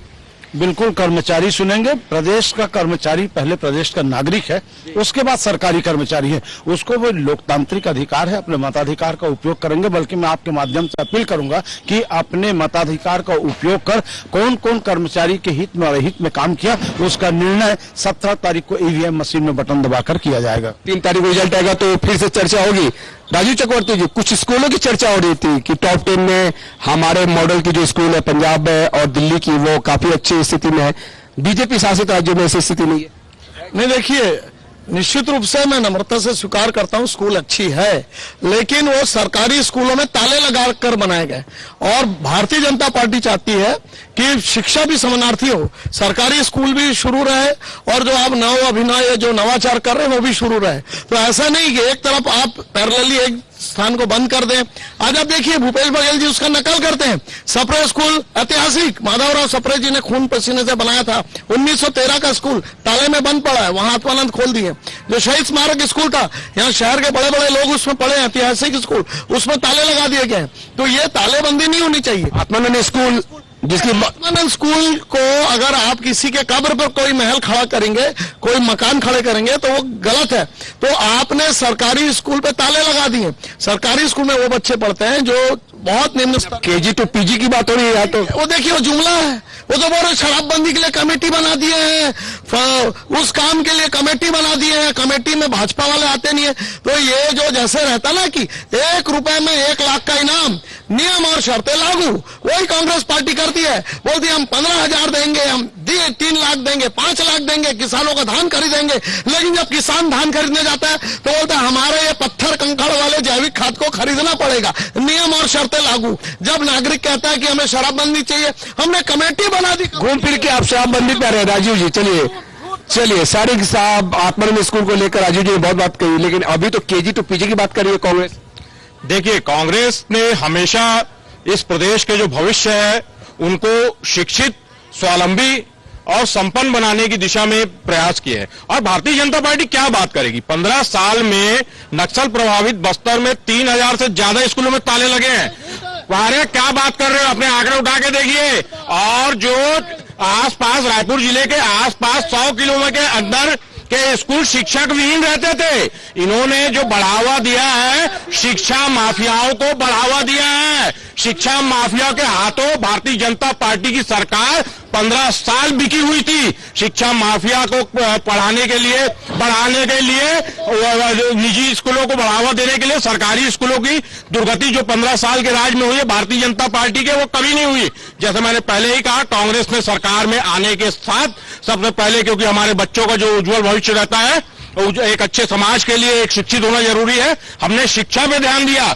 और स्वामी आत्मानंद स्कूल के माध्यम से आज आप देखिए, गरीब व्यक्ति जो समाज के अंतिम छोर का व्यक्ति है, वे आज मुफ्त में एक उच्च स्तर की शिक्षा एक शानदार माहौल में ले रहा है, जिसके लिए लाखों रुपए अभिभावक पढ़ाते थे। आज कांग्रेस की सरकार में वो शिक्षा उनको मुफ्त में मिल रही है। और कांग्रेस ने इस बार तो उससे भी बढ़कर एक जो केजी से लेकर जो पीजी तक की शिक्षा है वो निःशुल्क करने का एक फैसला लिया। और निश्चित रूप से हम अपनी आने वाली जो सरकार है, और निश्चित रूप से हमें भरोसा है कि छत्तीसगढ़ की जनता ने 5 साल के हमारे काम देखे और हमें बहुमत देगी, तो हम आने वाले समय में शिक्षा के स्तर को उठाएंगे। और शराबबंदी की बात करने हुए घड़ियालू आंसी बहाने वाले भारतीय जनता पार्टी के बड़े नेता और इस मंच पर उनके प्रतिनिधि के रूप में मौजूद, वो बताएं कि अपने घोषणा पत्र में उन्होंने शराबबंदी के लिए क्या किया है। चलिए अमित जी कुछ ऐड कर रहे हैं। चलिए अमित जी राजनीति कर रहे हैं। देखिए, अभी भाजपा के सम्मानित प्रवक्ता कांग्रेस का व्याख्यान कर रहे थे। कांग्रेस का व्याख्यान करने की ताकत भाजपा के नेताओं में नहीं है। सीओ उन्होंने कहा, मैं बताता हूं बीजेपी का मतलब क्या होता है। बहुत झुट्टा पार्टी, जुमलेबाज पार्टी। और रही बात, अभी आप जब पूछ रहे थे, इन्होंने देखिए, जब ये कह रहे थे तो हम पूरे धैर्यपूर्वक सुन रहे थे। तो इनसे कहिए कि ये भी धैर्यपूर्वक सुनने का मादा रखे। और जिस प्रकार से राजीव जी कह रहे थे, मैं आपको बता दूं कि ये कह रहे थे कि विकास नहीं हुआ। अगर भाजपा के नेताओं को विकास नहीं दिख रहा है छत्तीसगढ़ में, जनता को दिख रहा है, अगर इन्हें नहीं दिख रहा है, तो मुझे लगता है भाजपा के नेताओं को दृष्टि दोष हो गया है। और रही बात, बहुत देर से आप प्रयास कर रहे थे कि ये कुछ अच्छा कहे, लेकिन गांधी जी किसी की पंक्तियां याद आ गई कि कहां इस दौर में वफा की उम्मीद कर रहे हो, कहां इस दौर में वफा की उम्मीद कर रहे हो। बड़े नादान हो साहब, जहर की शीशी में दवा ढूंढ रहे हो। ये भाजपाई लोग जहर है, जहर। चलिए एक बात मनीष जी, एजुकेशन बहुत बातचीत हो रही है, आपकी तरफ से भी दिल्ली मॉडल की चर्चा होती है, आत्मानंद को रखा जाता है एक मॉडल के तौर पे, और यहाँ पे केजी टू पीजी की भी बात बहुत जोर शोर से हो रही है। देखिए गांधी, निश्चित रूप से मैं ये मानता हूं कि देश के अंदर शिक्षा और स्वास्थ्य की जो इंडस्ट्री चल रही है उस पे लगाम लगना चाहिए। उसके लिए चाहे जो प्रयास किया जाए वो राजनीतिक दलों को करना चाहिए। शिक्षा और स्वास्थ्य की बहुत बड़ी इंडस्ट्री मैं बोल रहा हूं, जिन सबको समझिए, शिक्षा और स्वास्थ्य की इंडस्ट्री चल रही है। सारे धंधे एक तरफ खत्म हो जाते हैं, तब ये धंधा फलता फूलता। शिक्षा माफिया की जो जिक्र अभी कर रहे थे सारिक जी, मैं निश्चित रूप से कह रहा हूं ना इस बात को, शिक्षा और स्वास्थ्य की इंडस्ट्री पर बैन लगना चाहिए। और ये जो स्थिति है, देखिए जो बात स्कूलों की हो रही थी, कितने स्कूल खुले, किन स्कूलों का उन्नयन हुआ, कितने वहां पर टीचर हैं कि नहीं है। आपने स्कूल की बिल्डिंग बना दी, आपने सब कुछ कह दिया, मगर वहां पर टीचर नहीं है। टीचर के लिए आप संविदा में जाते हैं। तो इस प्रकार की जो स्थितियां हैं, इनसे बचने की आवश्यकता है। आज सबसे महत्वपूर्ण चीज ये है कि देश की आजादी के 70 साल से भी अधिक वर्ष होने के बाद भी हम मूलभूत सुविधाओं के लिए आज भी जद्दोजहद कर रहे हैं। हम आज बहस कर रहे हैं शिक्षा पर, हम बहस करेंगे पानी पर। ये क्या स्थिति है? आज 70 साल देश में कांग्रेस ने राज किया, पिछले 9 साल से भारतीय जनता पार्टी यहां पर राज कर रही है, लेकिन उसके बाद भी देखिए मूलभूत आवश्यकताओं के लिए जनता त्राही कर रही है। ऑक्सीजन के कमी के लिए कोरोना के दर में जनता जो है त्राही कर रही है, स्वास्थ्य के लिए त्राही कर रही थी। तो ये जो स्थिति है, इससे बचने की आवश्यकता है। और ये शिक्षा और स्वास्थ्य जो मैंने 2 बातें कही ना, कि स्कूलों को आप बना रहे हैं, स्कूल की बिल्डिंग आप बना रहे हैं, लेकिन वहां शिक्षक नहीं है। आप आत्मानंद स्कूल की बात कर रही, कांग्रेस बड़े जोर शोर से कहती है, लेकिन वहां पर भी स्थिति है कि स्कूल तो बना दी, सब कुछ बहुत अच्छा है, मगर वहां शिक्षक कहां हैं? इस बात को समझना होगा, शिक्षकों की भर्ती को लेकर के प्रयास करना होगा। कांग्रेस ने अंतिम समय में इस दिशा में प्रयास किया, उसके उन्होंने आवेदन दिए, लेकिन अभी तक उनकी भर्ती की जो प्रक्रिया है वो रुकी हुई है। लगता है आने वाले समय में यदि उसमें कुछ हो जाए तो बहुत अच्छी बात हो। चलिए, शिक्षा और स्वास्थ्य की जब भी बात होती है तो दिल्ली की सरकार अरविंद केजरीवाल को लेकर काफी चर्चा होती है, मोहल्ला क्लिनिक की बात होती है, नाइट और डे स्कूल की बात होती है। विजय जी, देखिए, सबसे पहले मैं आपको बताऊंगा, जब अरविंद केजरीवाल जी ने गारंटी दिया तो नरेंद्र मोदी ने कहा था इनकी क्या गारंटी है, जो गारंटी दे रहे हैं उनकी खुद की गारंटी नहीं है। और आज अरविंद केजरीवाल का नकल हो रहा है, भाजपा के चुनावी घोषणा पत्र का नाम मोदी की गारंटी। भारत में केवल कहना है कि अरविंद केजरीवाल जी की नकल है, पूरा नकल है, भाजपा और कांग्रेस दोनों नकल का समझेंगे तो मैं प्रमाणित भी कर दूंगा। दिल्ली का स्कूल, ऐसा प्रति लाए क्या आप अपने साथ? अरे मेरे पास तो प्रमाण है, सारी जनता देख रही है, टीवी देख रही है, नेट में देख रही है। अरविंद केजरीवाल जी ने जो गारंटी दिया था, उन्होंने कहा कि हम निःशुल्क शिक्षा, निःशुल्क स्वास्थ्य, इन्होंने कहा रेवड़ी बांट रहे। साहब, भारत के संविधान में शिक्षा और स्वास्थ्य हमारा मौलिक अधिकार है, it is my fundamental right. क्यों करते हैं स्कूल प्रवेश उत्सव, कोई बच्चा पढ़ाई से न छूटे? जो अच्छा काम किया उसको जेल में बंद करे, और देश को लूटने वाले अडानी अंबानी के खिलाफ भारत में किसी एक थाने में FIR नहीं है। तो ये जो है ना, आपको याद दिला दूं, श्रीमती इंदिरा गांधी ने आपातकाल लगा करके बड़े नेताओं को, विरोधियों को, सबको जेल में बंद किया था। वही नीति मोदी जी कर रहे हैं। हमारा मनीष सिसोदिया, हमारे सत्येंद्र जैन एक दिन भय प्रकट कृपाला टाइप का जेल से निकलेंगे और पूरा महाभारत का युद्ध करके वही स्थिति बनाएंगे जो 77 और 75 में हुआ था। कांग्रेस भी लगातार अडानी अंबानी की बात करती है और आप भी लगातार बात करिए अडानी अंबानी की। ये मेन मुद्दा, मुख्य मुद्दा है क्या? देखिए, ये मुद्दा है और सबसे ज्यादा बार सदन में आवाज उठाने वाले व्यक्ति का नाम है संजय सिंह। जिस प्रकार 3 काले कानून उन्होंने लाया था और सदन के भीतर मोदी जी के सामने तख्ती लेके खड़े थे, उसका नाम था संजय सिंह। और अदानी के खिलाफ और अंबानी के खिलाफ सबसे ज्यादा बार बोला है कोई, वो संजय सिंह। कांग्रेस उनको कॉपी करने का काम करती। कांग्रेस के पास तो नैतिक साहस नहीं है, क्योंकि उसी हसदेव के जंगल में राहुल गांधी आए थे, बोले थे जंगल नहीं कटेगा, लेकिन वो गांव के लोग 450 किलोमीटर पैदल चल के राजधानी आते हैं सीएम से मिलने, ये बोल के कि वो ग्राम सभा फर्जी है। जब पूरे गांव के लोग आ गए और बोलते हैं ग्राम सभा फर्जी है, तो आपने दोबारा ग्राम सभा क्यों नहीं करा? और ये भाजपा भी कहते हैं मैं 4 रात उस जंगल में काटा हूं तो जंगल कट रहा है। उन्होंने बोला इनसे बोलना क्या है? बृजमोहन अग्रवाल, केदार कश्यप, रामविचार नेताम, ये सारे नेता गए थे। बोला एक सवाल करना, ये जंगल कटना चाहिए कि नहीं कटना चाहिए? उन्हें बोला नहीं कटना चाहिए। कटेगा तो आओगे? झांकने नहीं गए दोबारा भाजपाई और कांग्रेसी, वो जंगल कट रहा है। ये ना तो आदिवासियों के हैं, न अनुसूचित जात के हैं, न यहाँ के लोगों के हैं। दूसरी चीज, इस सरकार में एक भी ऐसा विभाग नहीं, 145 विभाग एक साथ तूता में जाके आंदोलन करते हैं। आप समझ सकते हैं, जब सरकार की नीतियों का धरातल पर क्रियान्वयन करने का काम कर्मचारी करता है, लेकिन जब कर्मचारी रोड पे होगा तो आप समझ सकते हैं सरकार किस स्थिति में है। चलिए, जल जंगल जमीन की बात हुई, राजीव चक्रवर्ती जी आपके भी नेता गए थे वहां पे। नहीं, देखिए, राहुल गांधी जी सफेद झूठ बोलते हैं। राहुल गांधी जी कह कर आए कि हसदेव नहीं कटेगा, हसदेव कटा। राहुल गांधी जी ने कहा छत्तीसगढ़ में 200 फूड प्रोसेसिंग प्लांट बन गए। किसान टमाटर लेके, चना लेकर, मूली लेकर निकलते हैं, तुरंत खरीद ली जाती है, वो खरीदा नहीं जाता। तो कांग्रेस पार्टी झूठ की पार्टी है, लबारी की पार्टी है। ये जन जन तक ये संदेश पहुंच गया है। कितने भी घोषणा पत्र जारी कर दे, कितने भी टीवी में दिखा दे, 36 वादे फेल हो गए। आप भी तो दिखा रहे हैं, आप भी तो दिखा रहे हैं। हम तो किए ना, हम तो किया। हमने स्वच्छता अभियान शुरू किया था, एक जमादार से लेकर कलेक्टर तक झाड़ू लेकर खड़ा हो गया साफ सफाई के, स्वच्छता के अभियान में। तमाम लोग, हमने जो बोला, हमने तरुण की नहीं दिया, बोल रहे हैं बोनस। अरे दे रहे हैं, अभी 2 बोनस दे रहे हैं। कुछ बाध्यता थी वित्त विभाग की, आपकी तरह नहीं। पुलिस की भर्ती 2017-18 से शुरू हो गई, आज तक भर्ती नहीं हुई। शिक्षकों की भर्ती नहीं हुई। हाँ, PSC में इन्होंने पैसा लेकर 70 लाख रुपए लेकर DSP की बोली लगाई, उसको बेच दिया। नायब तहसीलदार 80 लाख में बेच दिया, सहायक जेलर 90 लाख में बेच दिया। कांग्रेस पार्टी व्यापार, हम जब व्यापारियों को बोलते हैं कि आप व्यापार करो, लोगों को रोजगार मिलेगा, इनके पेट में दर्द होता है। लेकिन सरकार व्यापार करती है करप्शन का। इतने युवाओं की नौकरी की बात थी उसे इन्होंने बेच डाला।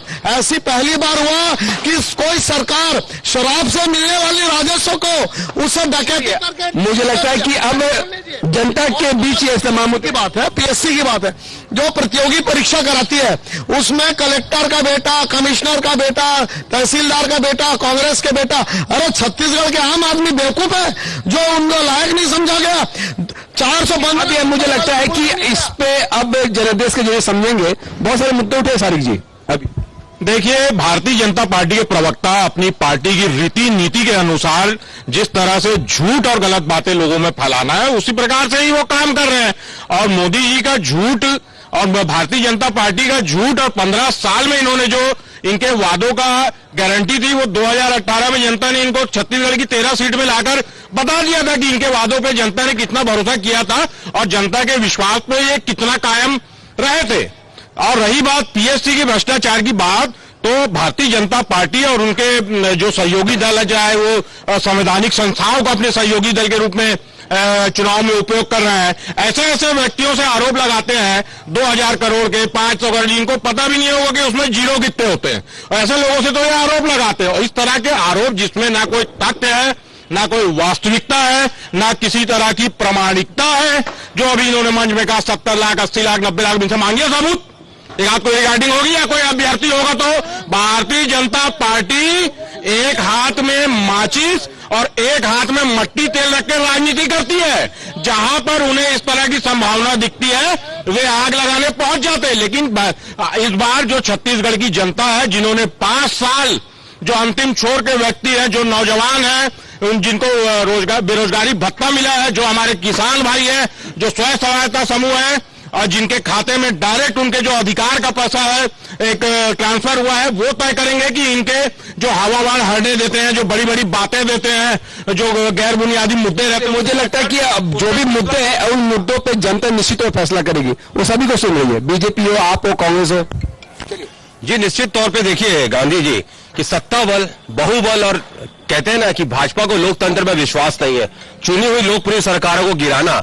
और लगातार जिस प्रकार से अभी राजीव जी कह रहे थे कि छत्तीसगढ़ को हमने बनाया, हम संवारेंगे, 36,000 करोड़ का नान घोटाला, आग फोड़वा कांड, गर्भाशय कांड, इसी तरह संवारेंगे छत्तीसगढ़ को। छत्तीसगढ़ की जनता में अगर अच्छा काम करते तो 15 साल बेमिसाल 14 सीटों में लाके जनता नहीं छोड़ती। इसलिए अब आपको क्रेडिबिलिटी बनाना पड़ेगा, झूठ की राजनीति इन्हें बंद करना पड़ेगा। और आपको मैं बता दूं, जैसे सारिक भाई ने कहा, सिर्फ आरोप लगाना, भाजपा 2 कामों में बड़ी माहिर है, आधे समय सच को छुपाना और आधे समय झूठ को फैलाना। यही इनका असली चाल चरित्र और चेहरा है। और छत्तीसगढ़ की जनता बेहतर समझ चुकी है। आज जब यहाँ की जनता कहती है भूपेश है तो भरोसा है, कांग्रेस है तो भरोसा है, ऐसे ही नहीं कहती। मैं बार बार आपको कह रहा हूं, हमने क्रेडिबिलिटी बनाई है। और रही बात, हम जनता की अदालत में अब आ गए हैं और लोकतंत्र में जनता अपने उत्सव के बहुत हम करीब है। अगर हमने अच्छा काम किया होगा, जनता हमें इस बार 75 पार पहुंचाएगी। और मुझे पूर्ण विश्वास है कि जिस प्रकार की हमारी सरकार की योजनाएं रही है, जो जनता का प्यार और आशीर्वाद हमें मिला, 68 से 71 जनता के प्यार और आशीर्वाद से हम बने। लेकिन अभी जिस प्रकार से राजीव जी ने आरोप लगाया, एक भी सबूत इनके पास है तो मांगिए, लेकिन नहीं, ये आरोप लगाते हैं और जब हम सबूत पूछते हैं तो ये भाग जाते हैं भाजपा के नेता। इसीलिए मैं कहता हूं कि भाजपा जो है सबसे बहुत झूठा पार्टी है, इसे कोई विश्वास नहीं करता। चलिए, मुझे लगता है कि इसको जनता पे छोड़ते हैं और जनादेश को समझेंगे जब 3 तारीख को, तो निश्चित तौर पे तमाम पहलुओं पे चर्चा होगी। मनीष जी, सभी पार्टियों को आपने सुना, सभी पार्टियां अपने अपने तरीके से अपनी अपनी पार्टी की रीति नीति को रख रही है, लेकिन अक्सर एक बहुत बड़ा मुद्दा उठ के सामने आ रहा है, चाहे बीजेपी के समय की बात हो, चाहे कांग्रेस के समय की बात हो। और कर्नाटक के चुनाव में मैंने ये भी देखा कि उस समय कितना बड़ा मुद्दा बना करप्शन, जिस 40% कमीशन को लेकर वहां की सरकार चली गई। देखिए, निश्चित रूप से देश में करप्शन बहुत बड़ा मुद्दा बनता है, चाहे वो बोफोर्स की बात कर लें, चाहे हम अभी आप कर्नाटक की बात कर लें, चाहे हम छत्तीसगढ़ में लगातार जो हुए करप्शन की बातें हुई उनको बात कर लें, चाहे नान घोटाले की बात कर लें, चाहे महादेव ऐप घोटाले की बात कर लें, चाहे शराब घोटाले की बात कर लें, चाहे ऐसी तमाम लगातार घोटालों की बात तो होती गांधी जी। लेकिन इसमें मुख्य चीज ये है कि जो जितनी बातें होती है, जिस प्रकार से उसको जितने बड़े कैनवास पे लाया जाता है, उसके बाद सरकार में आने के बाद उन चीजों को राजनीतिक दल क्यों छोड़ देते हैं। सबसे अहम सवाल यह है कि यदि आप सत्ता में आते हैं, जिन बातों को लेकर के जनता के बीच जाते हैं, उस वादों को पूरा करने के आप पीछे क्यों हटते हैं? आपने करप्शन को बड़ा मुद्दा बनाया, लेकिन उसके बाद क्या हुआ? मैं यदि छोटी सी बात यहां पर जिक्र करूं, छत्तीसगढ़ के मैटर पे दो बड़ी बातें कांग्रेस ने उठाई थी और बड़े जोर शोर से उठाई थी। वो राजधानी के दो बड़े मुद्दे थे, एक था एक्सप्रेसवे में बड़ा घोटाला, दूसरा उसने उठाया था फुट ओवर ब्रिज को लेकर के। ये जो दो बड़े मुद्दे उन्होंने उठाए थे, वो दोनों चीजें आज भी जनता की छाती पर वैसी की वैसी कब्र के रूप में खड़ी है। जनता के गाढ़े पसीने की कमाई वैसी ही पड़ी है, न तो उसका कोई निर्माण किया गया, न उसको चुनाव में क्यों नहीं चर्चा हुई इन मुद्दों की। मैं वही चीज कह रहा हूं गांधी जी कि देखिए, ये जो बड़े चीजें हैं, लगातार आप बड़ी बड़ी बातें करते हैं, लेकिन जब सत्ता में आते हैं तो उन चीजों को ठंडे बस्ते में रख देते हैं। जब उस पर बात की जाती है तो आप कहते हैं हमने कमेटी बना दी है, कमेटी अपनी रिपोर्ट देगी, उसके बाद हम उस पर निर्णय करेंगे। तो ये बहुत महत्वपूर्ण चीज है कि आप जब भी इस तरीके की कोई बात करते हैं, आपने चाहे जो भी वादे किए हों, उन पर जो बात करते हैं, जो ऐसी चीजें आ जाती है जो जाकर के गले की फांस बन जाती है, उस पर कमेटी बनाई जाती है और कमेटियों का निर्णय कभी नहीं आता है। ये बहुत महत्वपूर्ण चीज है। जब भी आप घोटालों की बात करें तो उसको तह तक लेकर के जाएं और जनता के बीच में पब्लिक डोमेन में लेकर टाइम बॉन्ड भी होना चाहिए। जी हाँ, बिल्कुल निश्चित रूप से जब भी आप इस प्रकार की बात करें, चाहे कांग्रेस करे चाहे भारतीय जनता पार्टी करे, भाजपा यदि इस बात को कह रही कि 508 करोड़ का महादेव ऐप में घोटाला हुआ, वो पैसा मुख्यमंत्री के जेब में गया है, तो पैसा कैसे आया, कहां गया, किसने दिया, इन सारी चीजों व्यक्ति के आधार पर नहीं कहा जा सकता। जी हाँ, मैं निश्चित रूप से उसी बात को कह रहा हूं कि उन चीजों को आप पब्लिक डोमेन में लेकर के आइएगा। यदि आप सत्ता में आते हैं तो, यदि आप नहीं लेकर के आते हैं, इसका मतलब यह है कि आप जो कहते हैं कि हमने जो कहा था वो जुमला है, तो इस बात को आप सत्यापित करते हैं और जनता का विश्वास जो है राजनेताओं के प्रति सीधे तौर पे खत्म हो जाता है। अमित जी, संक्षिप्त में। गांधी जी, मैं आपको बताना चाहता हूं कि जब ईडी की नोटशीट आई तो उसमें लिखा था this is the subject matter of investigation. Without any investigation आप किसी पे भी आरोप लगा देते हैं। आपको मैं बताना चाहूंगा 72 FIR हमने किया और 475 लोगों को गिरफ्तार हमने किया, 191 लैपटॉप हमने जब्त किया, 853 मोबाइल हमने जब्त किया, कार्रवाई हमने की और आप आरोप हम पे लगाते हैं। साहब, मैं आपको बताना चाहता हूं, जब लोकतांत्रिक प्रक्रिया से नहीं लड़ पाते तो अपनी जमाई कहते ना, ईडी, ID, CBI, भाजपा के 3 जमाई, उनको आगे करते हैं। लेकिन आपको मैं बता दूं, छत्तीसगढ़ की जनता हमारे साथ है, हमारे एक कार्यकर्ता इनको मुंह तोड़ जवाब देने के लिए आतुर है। और आपके माध्यम से मैं एक चीज और कहना चाहता हूं, इस देश की जनता कह रही है कि लगातार इस प्रजातांत्रिक मूल्यों का हनन हो रहा है, लोकतंत्र की हत्या जारी है और बीजेपी लोकतंत्र की हत्यारी है। लगातार इनको माकूल जवाब जनता देगी। और मैं फिर आपको कह रहा हूं, और हमारे मुख्यमंत्री जी ने भी कहा था कि आप why don't you investigate on this app, इन्होंने नहीं किया, उसको बैन नहीं किया AICC में। अब हुआ है साहब, लेकिन हमने तो 22 अगस्त को AICC से कहा था कि आप इसे बैन क्यों नहीं करते। तो कहीं कहते हैं ना कि इनके नेता तो इसमें संलिप्त तो नहीं है। चुनाव के समय जिस प्रकार से झूठा झूठा आरोप लगा रहे, जनता इन्हें करारा जवाब देगी। निश्चित तौर पर जनता सब देख रही है, जवाब भी देगी जो बात आप कह रहे हैं। अमित जी, चलिए राजीव जी। देखिए, कांग्रेस पार्टी की आदत है कि सेना पर सवाल उठाना, पैरामिलिट्री फोर्स पर आरोप लगाना। सोनिया गांधी जी रो रही थी जब बटाला इनकाउंटर हुआ, वो इंस्पेक्टर ज्ञानेंद्र शर्मा के घर नहीं गई, लेकिन आतंकवादी के घर गई और दिग्विजय सिंह ने बोला सोनिया जी रोई नहीं, बहुत रोती रही सोनिया जी। वैसे ही चुनाव में इन मुद्दों का कुछ है क्या अस्तित्व? मैं बता रहा हूं, अगर छत्तीसगढ़ सरकार जो ऐप आता है ब्लू व्हेल, जिसमें बच्चे सुसाइड कर रहे थे, उसमें किसी के कहने पे उस ऐप को खत्म कर रही थी छत्तीसगढ़ सरकार, लेकिन महादेव ऐप से लेकर तमाम सट्टेबाजी जो होती है, उस ऐप को इस सरकार ने बंद नहीं किया, क्योंकि ये सरकार संगठित अपराध की संरक्षण देने वाली है। यहाँ महादेव ऐप से लेकर चौक चौराहे पर चलने वाला सट्टा सरकारी तंत्र से चलता है, उसकी सुरक्षा देती है। बीजेपी में क्या ये सब चीजें नहीं चलती थी? दोनों पार्टियों का आपने सुना, दोनों पार्टियां एक दूसरे पे आरोप लगाती नजर आती है विजय जी, लेकिन आपको लगता है कि निदान निकलता है इन आरोपों से? नहीं, मैं तो बड़ा खुश होता हूं जब दोनों पार्टी एक दूसरे के ऊपर आरोप लगाते हैं, तो कहीं ना कहीं हमारा रास्ता साफ होता है। मुझको भाजपा कांग्रेस के खिलाफ बोलने की राजनीतिक कायदे से आप?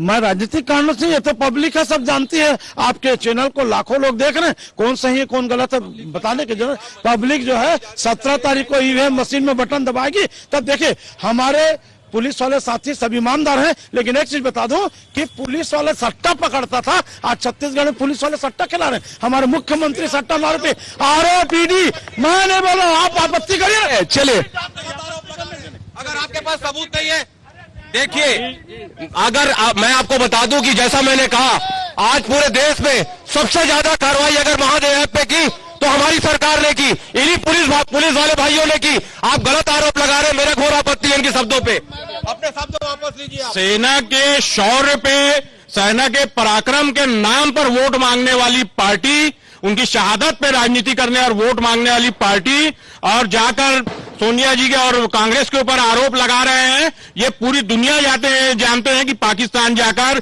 जिन्ना की समाधि पे किसने अपना माथा टेका था। कि छत्तीसगढ़ के विधानसभा चुनाव में क्या इन तमाम मुद्दों पर कुछ चर्चा होनी चाहिए। चलिए मनीष जी, अब मुझे लगता है कि कार्यक्रम के इस आखिरी पड़ाव में एक अपील जो हम तमाम पैनल में करते जा रहे हैं, वोट की एक अपील।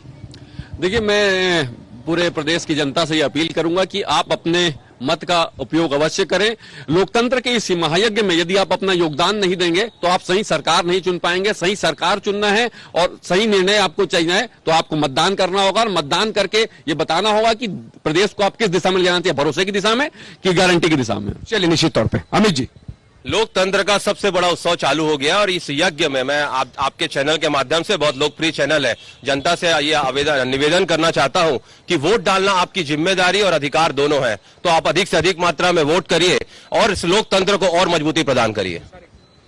मैं सभी जो हमारे दर्शक सुन रहे हैं और इस चैनल के माध्यम से देखेंगे, हमारे प्रदेशवासियों से ये पुरजोर अपील करना चाहूंगा कि लोकतंत्र के इस महापर्व पर जाकर अपने कीमती वोट का उपयोग करें और उस वोट को ऐसे ही जो जाति धर्म के नाम पर ना देकर जो विकास है, जो शिक्षा है, जो रोजगार के अवसर जिसने उपलब्ध कराया है, इन सब बातों को देकर जो बुनियादी मुद्दे हैं समाज के, उसको देखते हुए वोट करें।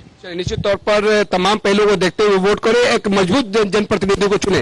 राजीव चक्रवर्ती, देखिए, हमारा स्लोगन है पहले मतदान फिर जलपान। पहले अपना वोट डालिए, उसके बाद ब्रेकफास्ट करिए या भोजन करिए, और आपका अगर नंबर नहीं मिल रहा तो ऐप का मदद लीजिए, नहीं तो अपने पुराने घर पर जाइए। लेकिन पिकनिक मत मनाइए कि अगले सुबह दूंगा, दोपहर को दूंगा, शाम को दूंगा। फिर जब आप 5 बजे जाएंगे और मतदान करनी बंद कर देंगे तो आप बोलेंगे मेरा वोट रह गया। तो इसीलिए समय निकालकर पहले मतदान करने जाएं, हर काम छोड़ के, और एक श्रेष्ठ नागरिक बनिए। चलो विजय जी, लोकतंत्र की रक्षा लोकमत ही करता है। मैं पब्लिक ओपिनियन के लिए आम जनता से अपील करूंगा आपके माध्यम से कि 17 तारीख को अपने समस्त कार्य छोड़ करके इस लोकतंत्र के महापर्व में अपना मताधिकार का प्रयोग जरूर करें और मतदान करें, ताकि आपको लगे कि मैंने जो मत दिया उससे सरकार बनी है और आपके हित में सरकार बनने वाली जो रहेगी वो काम करेगी। लोकतंत्र के इस महापर्व में वोट की काफी अहमियत तो होती है।